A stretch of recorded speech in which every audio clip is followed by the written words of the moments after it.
explain to them. Good evening, ladies and gentlemen. No, I'm just putting your drink there now. Yeah, you put the drink there. No, you drink it is your own now. Yeah, embrace your drunkenness. I don't drink though. Good evening, everyone. We are back again. With bad past Tony Montana. Guys, we're back again for episode 13. Yeah. But Tola, I feel like since episode 11. 12? Since episode 11. I feel like your intro is behind. Because, no, you see the problem is I'm trying not to do the same thing every time. Nah, consistency, bro. No, yeah? you can be consistent, but put a twist in it. No, just we've got a format. Just do what you need to do. Back to basics, yeah? Thank you. Good evening, ladies and gentlemen. Thank you. Welcome to BigloudMouth. Thank you. Podcast episode 13. Last week we talked about being a takeaway. Anyway, that's where the topic ended up being. It wasn't what we planned to talk about, but I think, it just... Hashtag be a takeaway. Be a takeaway. That's right. I had someone go to me like, oh, what do you mean be a takeaway? And I had to explain to them. And they were like, that's so, manly to say. I'm like, no, it's not manly to say, because if you listen to the podcast properly... Is there a woman that asked you that? Yeah. I was like, if you listen to the podcast properly, I made a emphasis on men also dressing, some kind of way to weddings. And the one thing I forgot to mention is nobody should be wearing a football jersey to a wedding. Nobody. Talk less of an Arsenal football jersey. Just what are you trying smacked. to? Just because AC Milan got smacked, they got dealt with. What? Did they even play? So what? We never banged you guys anyway, on Thursday. No, never banged you guys on Thursday. Yeah. Do you know funny things? During the day before the match, he was messaging me, and then when the match commenced, I didn't hear a word from him. Actually, I was traveling. If I would make traveling, you're going to Moscow? No, my friend just came from the States, so I had to. You were traveling? No, so you went to go and meet him in the States? Yeah, I drove to America. No, tried it. You tried it. I went to see him in Southeast, so I missed most of the game, to be honest. Yeah, I missed most of the game. But alright, this Thursday. Unfortunately for me, even the bastard himself is an Arsenal fan, so I couldn't even get away from it. So this Thursday you're traveling, yeah? No, but the painful thing is, when I got there and I was like, oh, you guys not watching the game. When I don't watch ball, it was like, oh, Arsenal playing. And then I was like, yeah, boop, pinged it on the TV. It was like 2-0. I'm like, why did I even tell you they were playing in the first place? Like a typical Arsenal fan. Nah, babe. But you know what? We're not here to talk about football today. That's cool. But last week was cool, man. I enjoyed last week's conversation. One or two backlash about, what's wrong with what women wear to wedding. Everything's wrong with what some women wear to the wedding. I told you. Everything is wrong with some outfits, No, ladies, I already said it. Where would you want? Go to wedding and find yourself a husband. Go. You have free will. You're like, do what you need to do. You're like those pastors where they ask you, Pastor, is salvation compulsory? No. How? That's the way you sound. No, I'm saying, do you? I'm just saying. Yeah, no, of course. Don't let dress be the reason why your guy doesn't holler at you. I mean, simple things as dresses should not be the issue, especially at a wedding. When you know that most guys at a wedding, majority of them have croissants. I'm just saying. No, for me, I doubt that. So depending on what wedding you go to, you can look at the whole situation like, okay, in one hand, everybody who goes to a wedding they're expected to cover up, both male and female. On the other hand, you look at like if one or two half-naked people come in, spice up the whole show. Something to look at, something to nudge your boys about. Just make sure you be a takeaway, innit? Like you see that, baby? No, I don't do that. Really? Never done that. So why are you going to Nigeria again? I'm going to Nigeria because a very close friend of mine is getting married. That's the only reason. Anyway, my guy, if you're listening or watching this, Oz is lying to you. He's coming to support. But it's like an Arsenal away fan. He's not coming to support fully. He's going on sightseeing as well. I'm not even there long enough for me to do anything. Exactly. You only need a few I'm going hours. for my best friend's wedding. Your best friend's wedding? One of my best friend's wedding. Oh, wow. So you have so many best friends. I have very close friends. People like to be around me. Ladies and gentlemen, that's how you know us halls around his friendship. People want to be people like being friends with me. Uh-huh. Uh-huh. that's not my fault, is it? No, it's not your fault. All right, it's not your fault at all. Exactly. But anyway, diverting our energy today. Thank you. This is a topic I hijacked. Doesn't matter. It doesn't matter. Yeah. But no, when I say hijacked, I just want to give out a shout out to. I want to give a shout out to one of my boys. Osi, if you're listening, which you are. Ibo Kwenu, Africa Kwenu. Kwenu, question. Anyway, he dropped a very, very, sensible topic during the week on the WhatsApp group chat.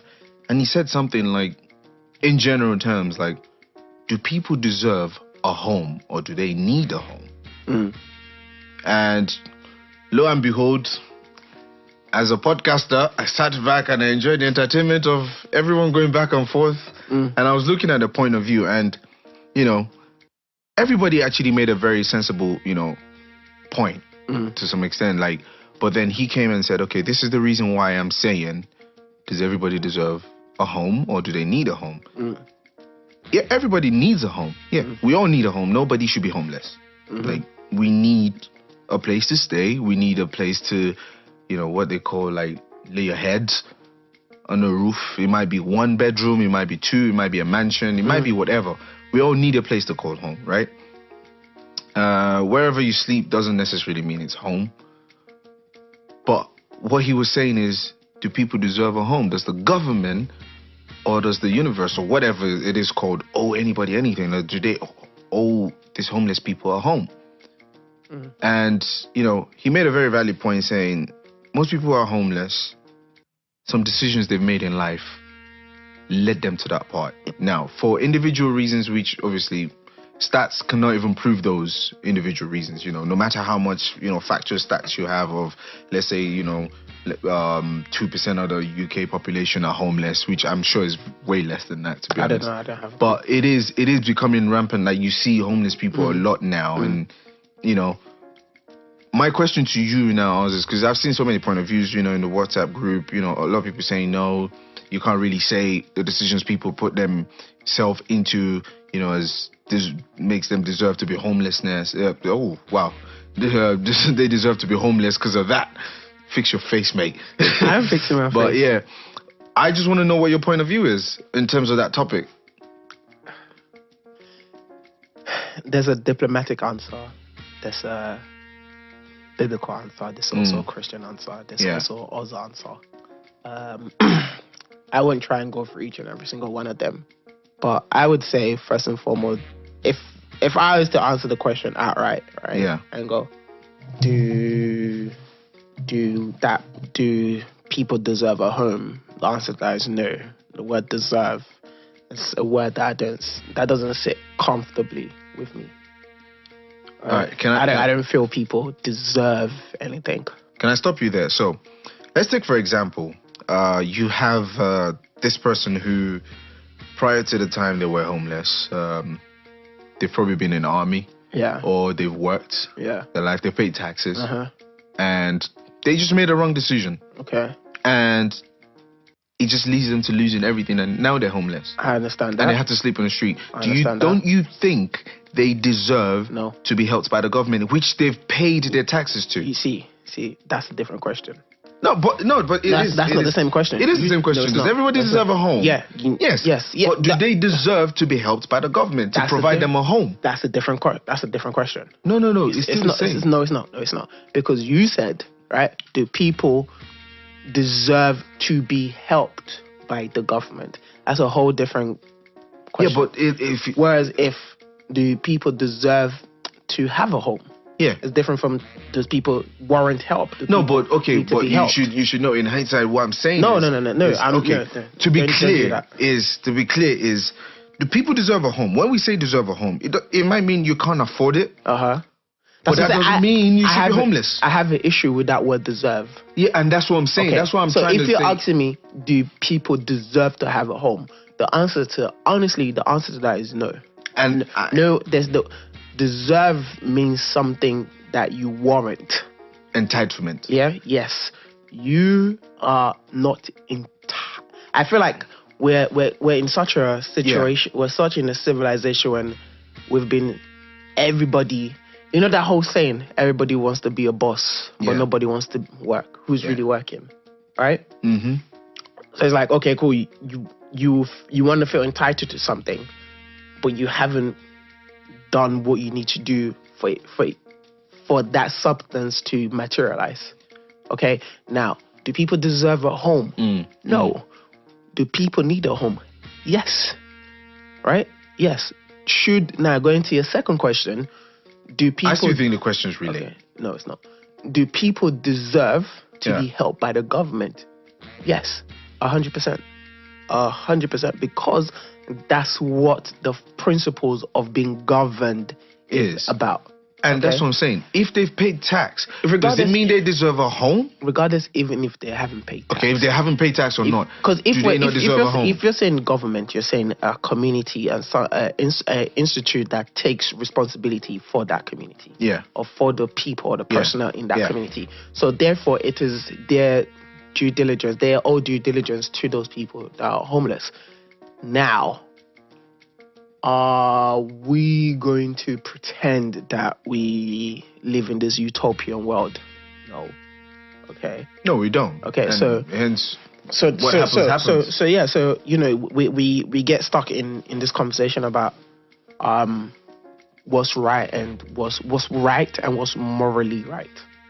Okay, the two different things. What's morally right is for the government to put in all of their resources into making sure that homelessness is a disease that is cured. Yeah. Right? That's what's morally right. But the truth of the matter is, what's right in the sense of government and govern, resources are not distributed evenly. Of course not. Of course not. But, okay, this is my own point of view. And this is why I say the questions relate. So, someone's been working. I'm going to go with a working man's example. Someone's been working and they've worked hard. And then they make a wrong decision in their life. Happens, you know, stuff happens. They end up on the street. Personally, number one, let's get something straight. We both grew up in a country where entitlement is... cool. No one cares, you know. And I'm not trying to say... No. I'm not trying to say like bash Nigerian government. No one cares. Yeah.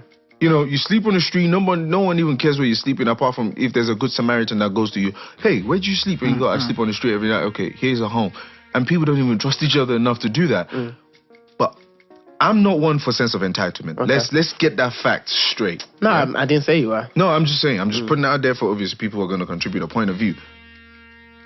But in that example I gave, that person, that individual, especially, I don't know if it's a fraudulent thing, especially when you go fence, there's this guy who, you know, has ex-army on his cardboard. If he really is an ex-army, he deserves a home.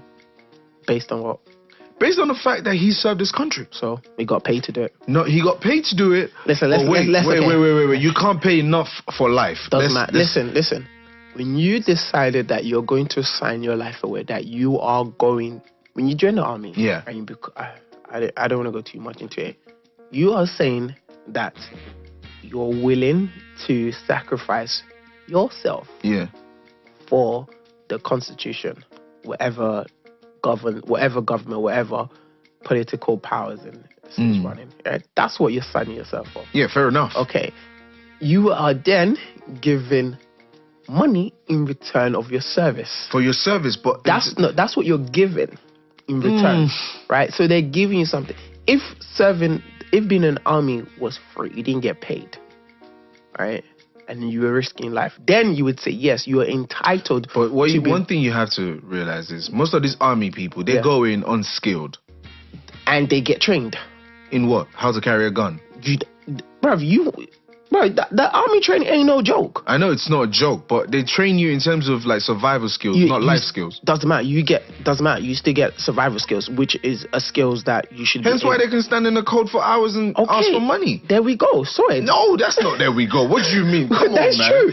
Come on, man. I'm being because I don't want. We're not trying I don't want to come across as insensitive. Right? No.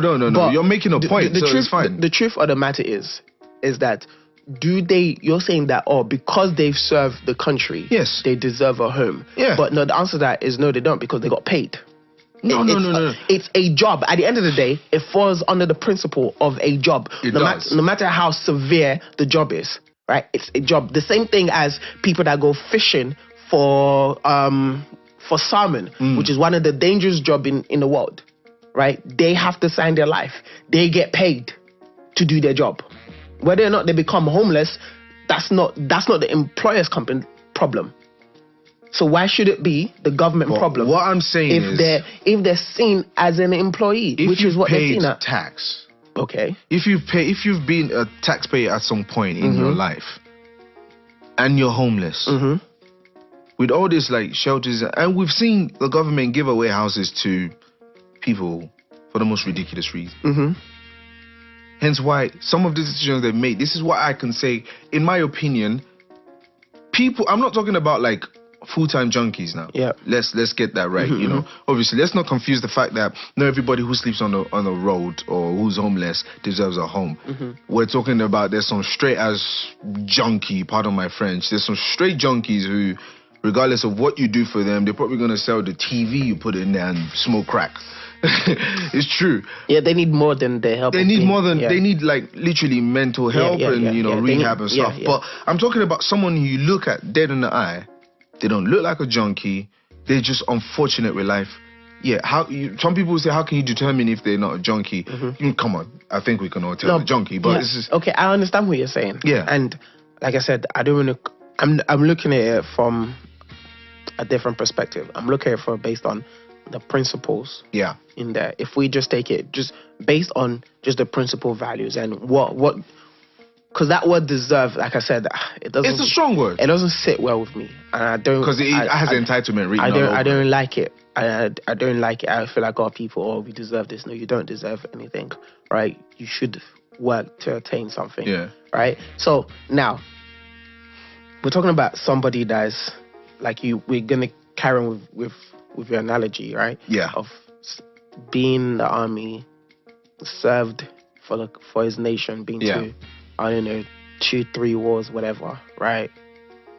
And then they come back, and then they become homeless. They get discharged, and then they become homeless. Yeah. Okay. Did the government then look after them? The moral answer to that is yes, absolutely. You should, because of what it stems from, of being governed, of having a community and the people putting somebody in charge to govern that community. Yeah. Right? To be held responsible for the things that happen within the community. Yeah. Yeah? Yes. I agree with that. Mm. Then there's the also flip side of the coin is that, okay, the relationship that the soldier has with the government is an employment-based relationship. Yeah. Okay, so that's like saying you, God forbid, you get fired from your job. Even though you've been there for 20 years. Yeah. Well, so how long, right? Yeah. You're not saying that your employer should be responsible for your well-being. That's what you're saying. No. But it's exactly the same thing. It's exactly. It's not the same. I don't think it's the same. It's 100 because I don't think it's the same. If you ask me, I don't think it's the same. The army and the government of whatever the Her Royal Majesty institution. It's an employment-based relationship. Yeah. It's nothing more, nothing less. You are an employee, hired, trained, developed by Her Royal Majesty's guards. Whatever. I don't know the right terminology. Okay? So therefore you are an employee. Now, based on the system of an employee, let's not get emotionally attached. Let's not get morally let's not get morally obligated. Based on that, if you then because you're getting paid, it's up to you to look after your finances. It's your. But if you're in a different country and you're getting paid, how can you look after your finances? It's going in the bank somewhere, isn't it? You're busy. Wait, you're not getting paid cash. Yeah, you're not. So either you're spending your money on drinks, or you're spending your money because they don't come back with a lot of problems. I'm not saying they don't. I'm saying at the end of the day, it's an employer relationship. When you get paid, your company don't tell you where you should spend your money. Same way that when they get paid as soldiers, the army or the whatever institution they belong to don't tell them how they should spend their money. Fair enough.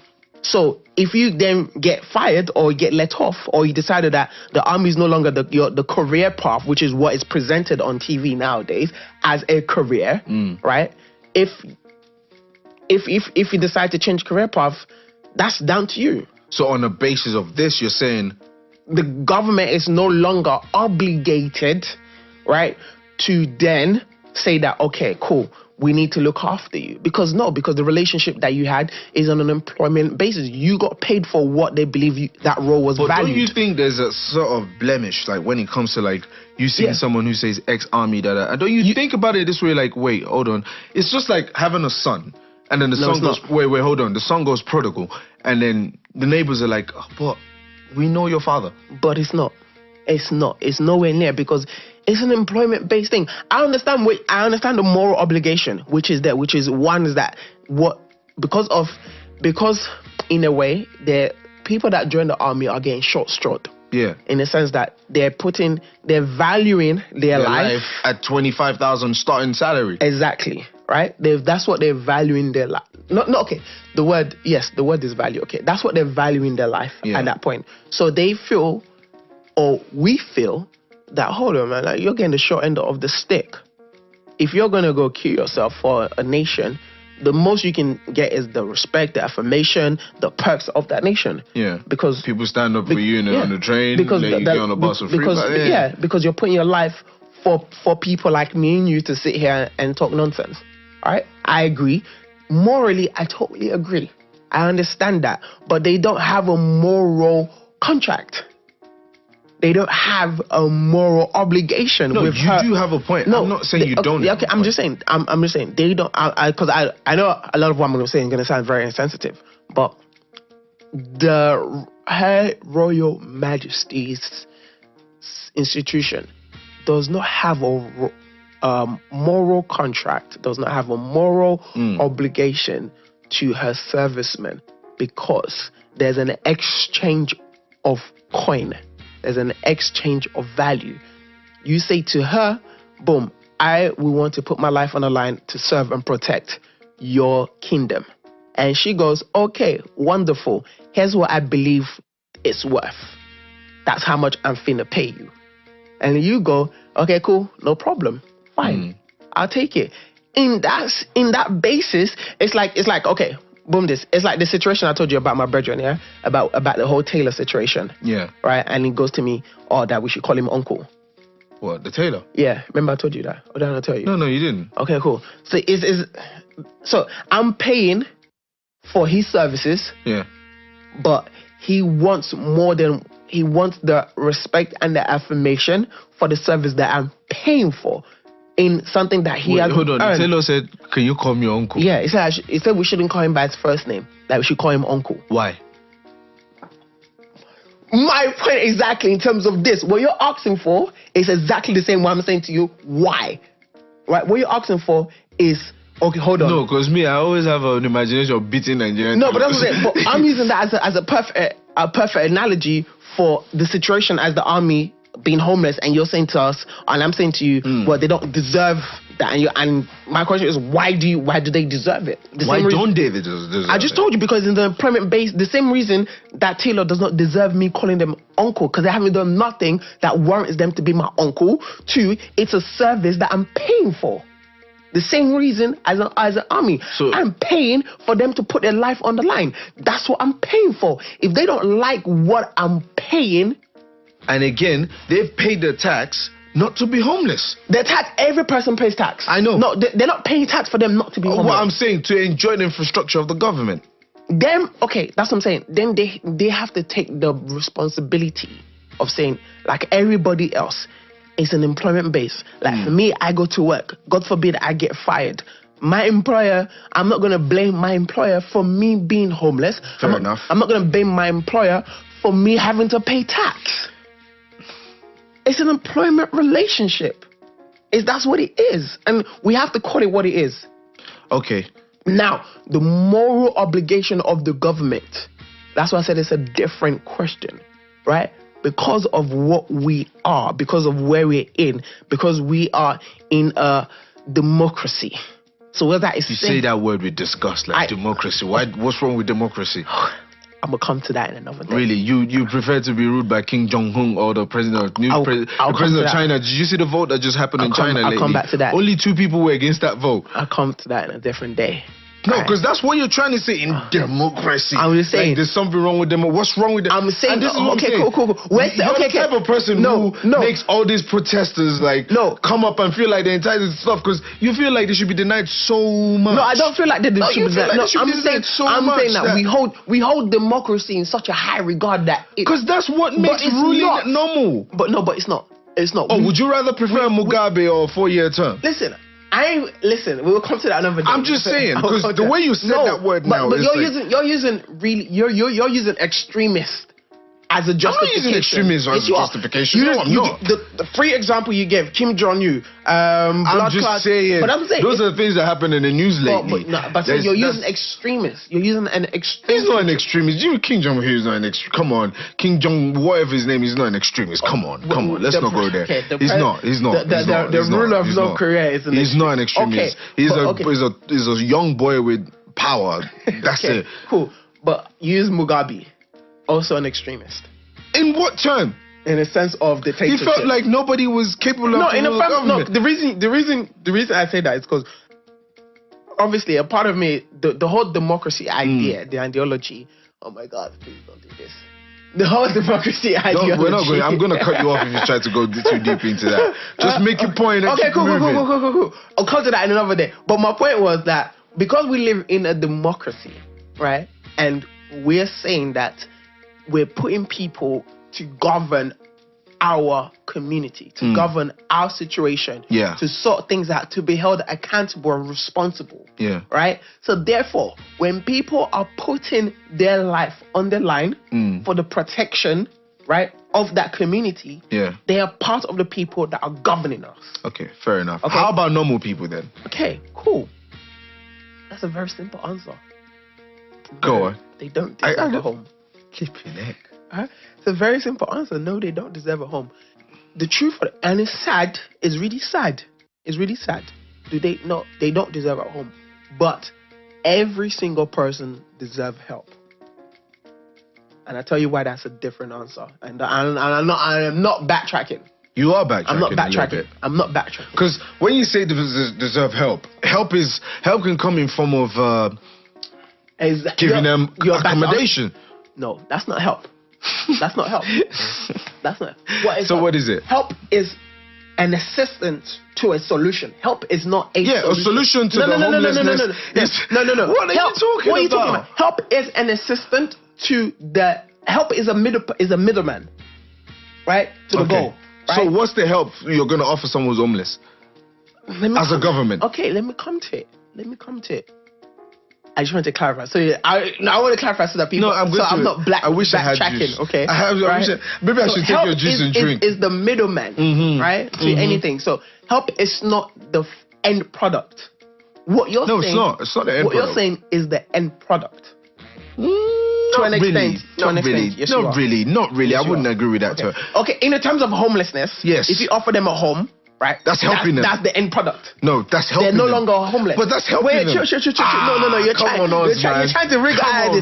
You're trying to rig eyed. No, you're trying to rig eyed. No, you really are. No, you really are. If you if you offer a homeless person help of accommodation, that is not the end product.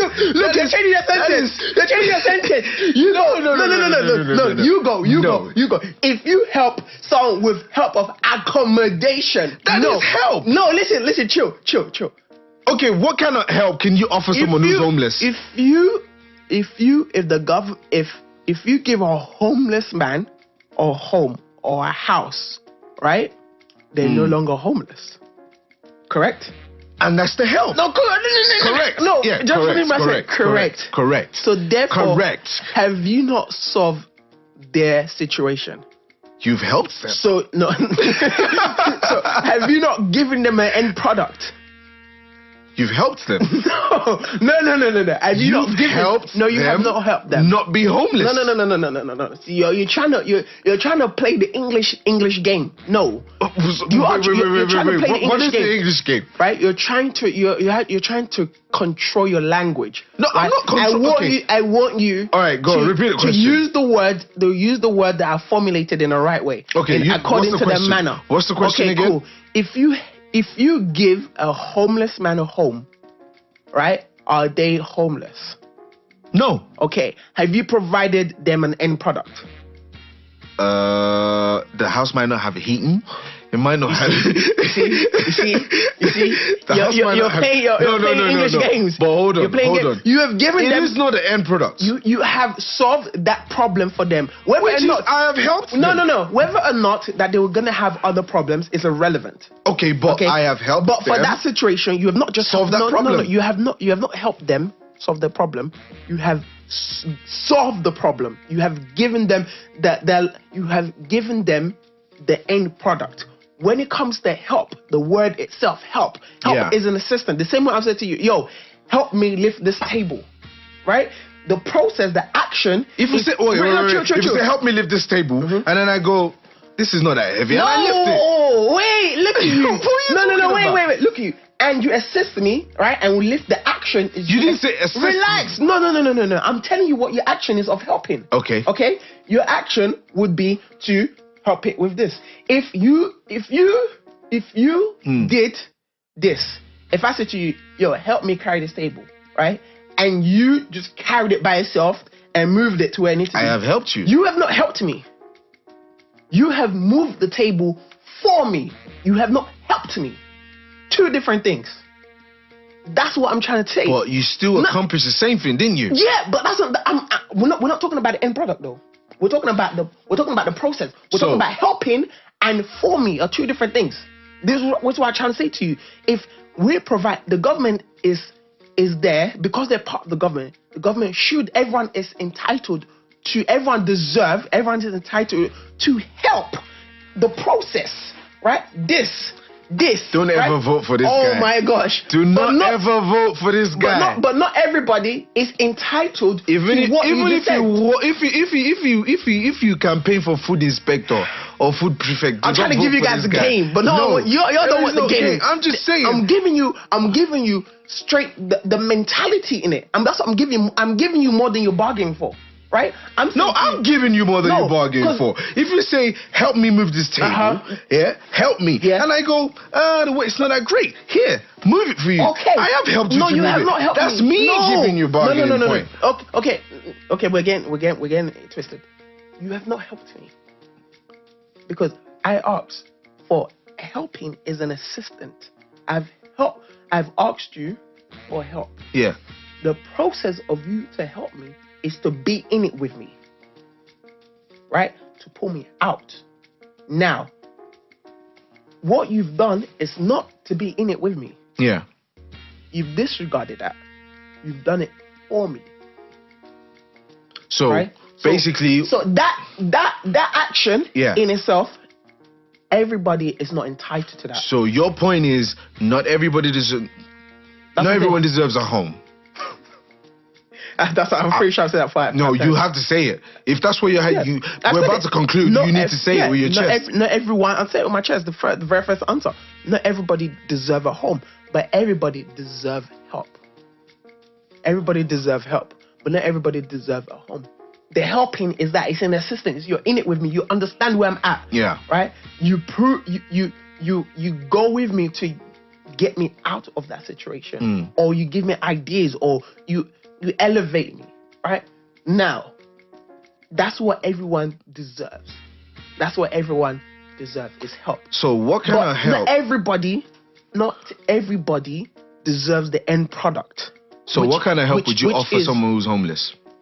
There's various things you can do. Who've made decisions in their life, either knowingly or unknowingly, that's led them in that. Okay, there's loads of things that you can do. For instance, obviously, you know, with the stuff that I do, that I go and feed the homeless. I go to shelter and feed the homeless. Yeah, I'm involved in that.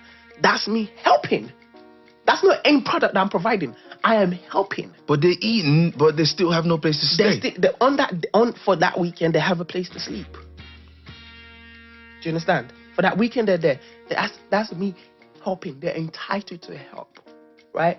Now, that's one way of doing it, right? The other ways of doing it is that, okay, I'll go as far as extreme to your level where you're coming at. I'm somebody I'm Bill, what's his face? Bill Gates. I have all the money in the world. Yeah. Right? And I want to eradicate homelessness. That's what I want to do. And for me to I want to eradicate homelessness. So for every homeless person is entitled to a homeless scheme. Right? Where they will get their help. All right? To find work and find a place of stay. How can you find work if you have no place to shower? Relax, bro. See, that's what I'm saying. You're bringing all this. You're bringing. What's the word? You're bringing circumstances that we know comes with. That's attached with homelessness. Yeah, I have to though. I can't ignore that. I'm not saying you shouldn't. I'm saying to you, yeah, that is one. That may not be. That may not be the end goal, but that's one way of me sorting it out. I'm not going to be the end. The government isn't going to be the end or be all. Do you understand? Yeah, of course not. Okay, of course not. So I use that as an example in terms of Bill Gates and saying that, okay, cool, and he wants whatever. I'm Bill Gates. I want to eradicate homelessness, and what I want to do is that I want to create a scheme for every single homeless person, right? To be entitled for this scheme. For you to get this scheme, you have to be homeless. Right? Cool. Do you get what I'm trying to say? Sell your house. I sleep on the streets. So that's what I'm saying, that everybody's entitled. I'm using that as a simple analogy so that my point is complete. Everybody's entitled to help. Everybody, no matter what your situation is. Yeah. As fellow human beings, as fellow people, every single one of us, that's the only thing I believe that you're entitled for. That's the only thing I feel like you're deserving. Everybody is deserving of help. Right? No matter what the situation, a part of me agrees with you. But what I don't believe is that everybody is entitled to the end product. No, and to be honest with you, a part of me agrees with you, but I still feel under some circumstances, some people deserve a home. Part of those people who are homeless deserve a home. It might be someone who's contributed greatly to the community, either probably prior to their circumstances were like a high tax-paying, band-paying taxpayer, and they've just found themselves in an unfortunate situation. I think, there's a way. I know. Don't say you've had your piece. It's not. It's not the government saying, oh, you're entitled to this. It's the government being able to say, okay, who are you? Look at Bushman sucking the glass. You might as well drink the glass. It's the government saying, okay, who are you? Go through the person's history, see how much they contribute in terms of tax, and say, okay, this is what we can offer you. You might say it's the end product, but for them, it's like, you contributed so much, here you go. But everybody has to pay tax. I know, but I'm saying this is where the government can say, okay, wait. Let me finish. I understand everything you're saying. You ain't got the answers on. Let me finish. I do. You know the funny thing? I actually do have the answers. No. Right? Wait, can I finish before you make your point? Go ahead. And then there's some people, the government be like, no, you need fucking rehab. Pardon my French. You crackhead. You need somewhere where they're going to lock you. You're going to face the wall. No drugs. Well, I said you crackhead. Wait. And then there's some people. No, and then there's some people right now. No. And there's some people, they'll be like, okay, do you know what? You just need a room to stay to get back on your feet. But what about people that are crackers that's not really their fault? I could be in a crack and not be your fault. Yes, people get laced up with drugs. So somebody might have ordered weed, like for instance, DMX. He became a crackhead because his friend laced up his weed wrong with crack. He never intentionally went. Wait, do you become a crackhead overnight by being laced actually, once? Crack. Cocaine's a hell of a drug. I can see it to your body as well.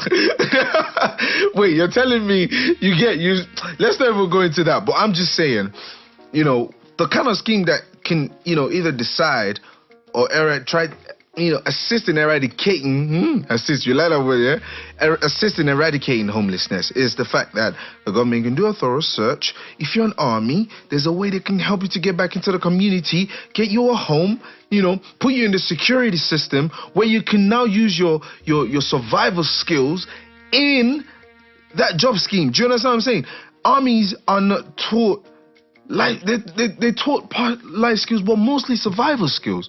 Let's get that right. They're mostly taught about survival. Yes. Wait, I so agree. for the armies, I'm still making my point. You had your 20 minutes. Okay. So for the armies, they deserve a home. Crackheads, no. You deserve rehab. And if you're homeless because, you can't find a job, you can't pay your rent, you deserve to be taken in by whatever a homeless scheme is there and be treated and see if you can get back on your feet, even by creating, like, offering you menial jobs. It doesn't have to be the best job in the world till you get back on your feet. Okay. Hence why I say they deserve a home. Okay. Armies deserve a home. Okay. Crackheads don't. Okay. People who, when you give them money or they get help from the government, they smoke it. They don't. Okay. You see my point? No. Oh, no, I do. No, I do see your point, and I agree because your point is on a moral stance. I'm not even trying to go on a moral stance. But it is though. It might lean towards it, but 100% is. 100% is. I'm telling you the truth. 100% is because you've missed out the one factor, which is an employee. Okay. So what you just said, you've made reference to that. I still don't agree. Okay, but I'm saying I agree. No, I agree on the sense it is, yes, on a moral basis, on morality, on life, on human being. But it's the same government that judges people on moral stands anyway. No, they don't. They judge you by. No, they do not. Okay, what's wrong with stealing? No, they do not. Tell me what's wrong with stealing. Because stealing is an infiltration of the community. No. It's not moral. Wait. If you take something, it has a moral standpoint. We're gonna be here for the whole day. It also has a sustainability essence. If you take something that doesn't belong to you, who says you can't take it? It's because it's morally wrong. No. And then it's become a law. Sure. Isn't it? Sure. Oh, let me answer the questions that you fired. No, I'm just saying. It's not rhetorical. I'm answering. Okay, I'm answering your question. This is going to be the last one because of our time. Go on. So, if I take something from you, right, and that doesn't belong to me, there's nothing that says it's morally wrong. No. Something says it's morally wrong because you've taken something that doesn't belong to you. Says who? Then it's because... Do you understand? Okay. Bunty. So this is what I'm trying to say to you. Yeah. Now we place certain demands in community. Yeah. Right. Now it becomes ethical, which is the word you're looking for. Right. It becomes ethical that we uphold those rules because they're there for our safety. They're there for our ability to be a community, right? To have harmony, to live in a utopia world, right? And we feel like if you take something from someone else, if you take something that doesn't belong to you, you are in direct offense to that, to the general consensus of our rules as a community. Now, I still think it's morality. Now let's take it to the essence of it being in the days of our forefathers. Because you remember, I take something that belongs to you. Yeah. Right. I have every right to do it as long as I can keep it. Okay, wait. Do you know one thing? You're forgetting one thing, that before laws, there were people were actually governing each other by moral standards. No. Oh, I think we're going to end the podcast here. If you don't agree with that before there were laws, people were governed by moral standards. But moral standards are laws. So it's a yes or no. But this is what I'm saying. Before they became laws, they were just moral standards. That's why I just give you. No, okay. More.